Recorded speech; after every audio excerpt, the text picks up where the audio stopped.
అరే బావది గల్లెడురా బావ కాలు మొక్కురా. అక్క నా కళ్ళ ముందు నేను కొట్టిండు, నేట కాలు మొక్కుతాను ఇప్పుడు. ఇందుకేరా నా పిల్లాన్ని కొట్టినా. నా పిల్లాన్ని కొడతానన్నా మీరు మారుతారు అనుకున్నారా? అరే నువ్వు ఇప్పుడు కాలు మొక్కుతావా, నేను ఇంట్లోకి వెళ్ళిపోవాలా? ఆహా అట్లానా? వాడు కాలు మొక్తా అంటే ఉంటావు, లేకపోతే పీక్తావా? నీ సంగతి ఇట్లా చెప్తారు.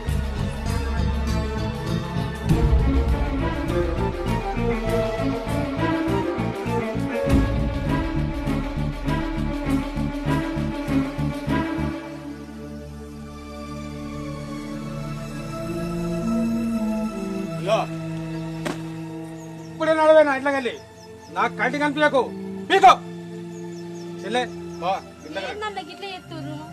అరే శివాజీ, నీ అక్కని ఇప్పుడు తీసుకుపో, మళ్ళా నా కంటి కనపడద్దు.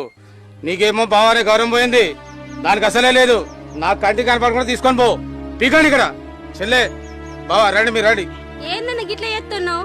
మీరిద్దరం వచ్చి మీ ఇంట్లో పెట్టించినట్టు అవుతుంది. చూసిన ఏమనుకుంటారన్నా? వదినే నువ్వు ఓకే, అన్న గట్టిన వరుతాడు గాని లోపలికోదంపా. అరే శివాజీ, ఈ కన్న లెక్క చెప్తున్నారా? ఎంత కాదన్న నీ బావ మీ అక్కనిచ్చినావు. పోయి బావ దండం పెట్టుకో, క్షమించను పో. నేను చెప్తున్నా నీకు.